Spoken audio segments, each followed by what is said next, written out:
ఆచాలం పంగుల్లంఘయతే గిరిం యత్కృపాతమహం వందే పరమానంద మాధవం. వేదమాతలకు, భరతమాతలకు, గీతామాతలకు, ఉత్తమ పురుషులకు, పురుషోత్తములకు, స్వాములకు, వేదికను అలంకరించిన పెద్దలకు, పేరు పేరున ప్రతి ఒక్కరికి కూడా, ఈ కమిటీ సభ్యులకు అందరికీ హృదయపూర్వక ధన్యవాదాలు. ఈరోజు బాలేశ్వరి మాత ఆరాధన ఉత్సవాన్ని మనం జరుపుకుంటున్నాము. ఆమె మనకు తల్లి ప్రేమని పంచుతుంది. తండ్రి బాధ్యతతో కూడుకొని మనందరినీ నడిపిస్తాడు. అలాంటి మాత మనకి ఇచ్చినటువంటి జ్ఞానము అది విద్య. ఆ విద్య గురించి చక్కగా ఇప్పటిదాకా ప్రతి ఒక్కరు కూడా సమన్వయపరుస్తూ చెప్పారు.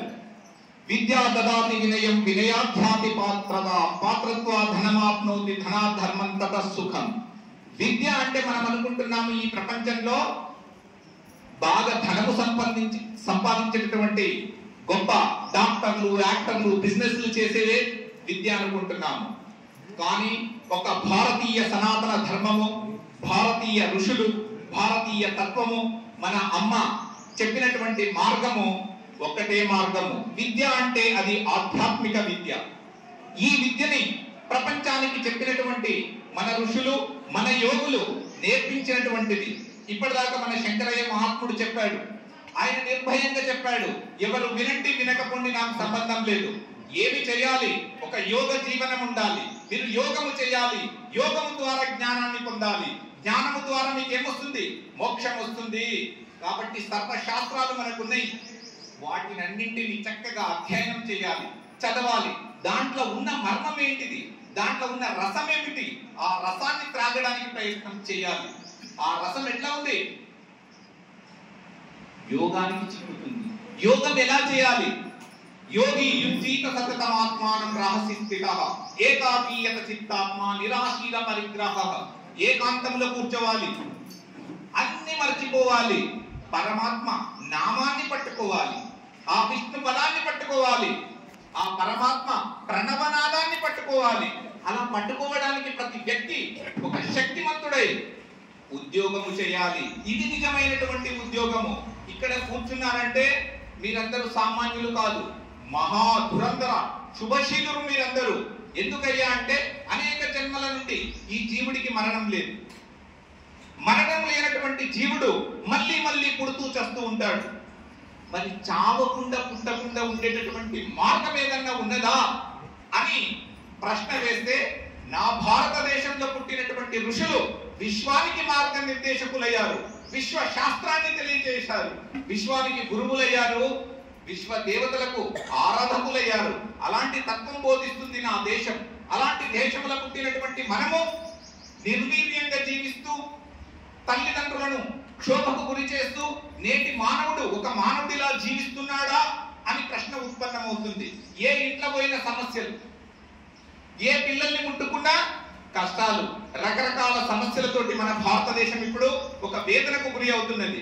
మరి సనాతన ధర్మానికి మనం అందరము వారసులం. కానీ అమ్మ నాన్నలు ఏమిచ్చిర్రు, తాతలు ఏమిచ్చిర్రు, ముత్తాతలు ఏమిచ్చిర్రు అని ఎదురు చూస్తున్నాం. మన ఋషి పరంపర ఏమిచ్చింది, ఆ జ్ఞానాన్ని మనం ఎలా పెంపొందించుకోవాలి, ఎలా భారతీయ తత్వాన్ని కాపాడుకోవాలి, ఆ తత్వాన్ని భావి తరాలకు ఎలా అందించాలనేటటువంటి జ్ఞానాన్ని తెలుసుకొని ఇలాంటి ఋషి మార్గములో ఈ పెద్దల సమక్షంలో ఒక గురువుని ఆశ్రయించి తద్విద్ధి ప్రణిపాతేన పరిప్రశ్నేన సేవయ ఉపదేక్షంతి తే జ్ఞానం జ్ఞానినస్తత్వదర్శినః. తత్వాన్ని దర్శించినటువంటి దార్శనికులు ఉంటారు. ఉన్నదానికి లేమి లేదు అని, లేని దానికి ఉనికి లేదు అని సగర్వంగా మన శంకరయ్య గురువు లాంటి మహాత్ములు చెబుతున్నారు. ఉన్నది తత్వం ఒక్కటే, పరమాత్ముడు ఎప్పుడు ఉన్నాడు. ఆయన అప్పుడు ఉన్నాడు, ఇప్పుడు ఉన్నాడు, భవిష్యత్తులో ఉంటాడు. మన శరీరాలు పోతున్నాయి.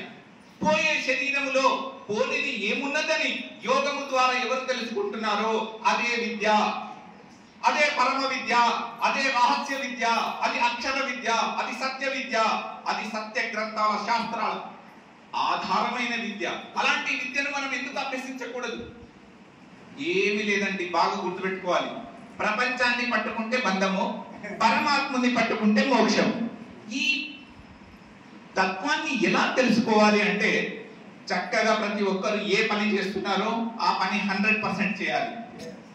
మీరు ఆధ్యాత్మికవేత్తలమైనమని కాదు, ఇంట్లో కూర్చొని కూడా ప్రతి ఒక్కరు ధ్యానం చేసుకోవచ్చు. ఎందుకు? మనకు ఆశ్రమాలు ఉన్నాయి, పెద్ద పెద్ద గురువులు ఉన్నారు, వెళ్ళండి అడగండి, గురువు గారు నేనేం చేయాలి.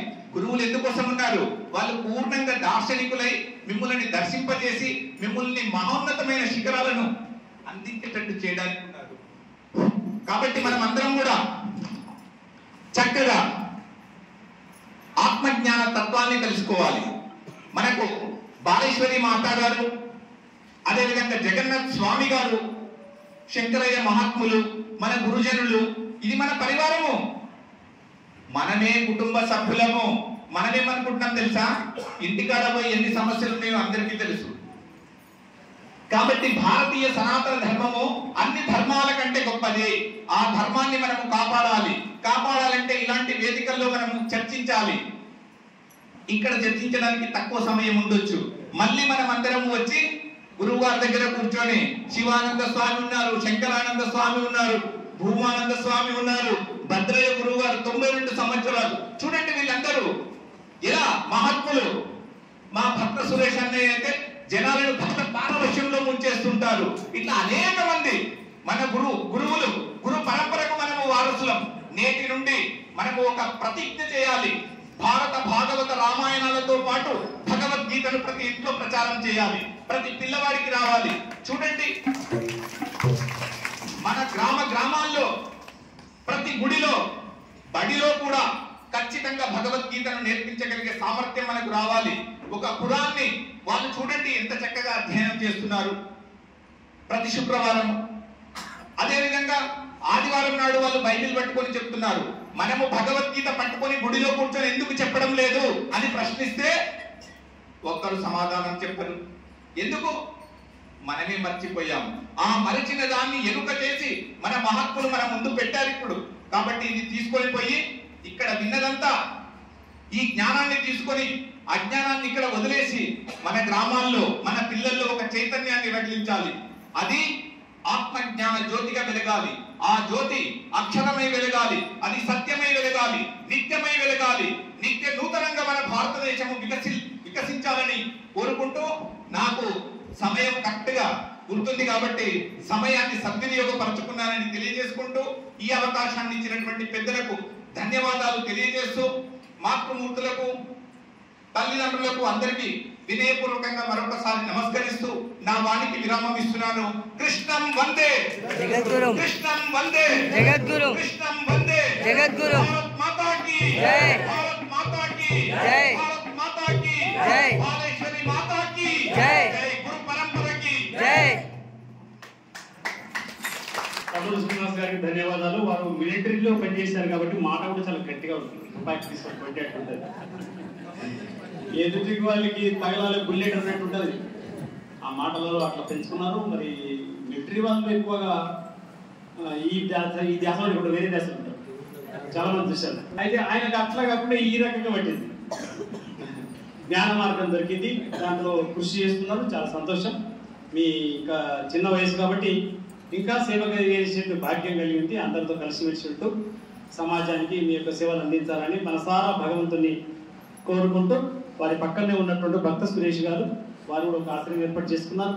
అనేక మంది భక్తులను వారు తరింపజేయడమే కాకుండా భాగవత్ సప్తాహాలు, రామాయణ సప్తాహాలు అవన్నీ నిర్వహిస్తూ తన మొత్తం జీవితం నాట్యలో పనిచేసి మానుకున్నారు. ఆ తర్వాత వారి జీవితం అంతా కూడా ఈ కార్యంలోనే నిమగ్నం అవుతూ పనిచేస్తున్నారు.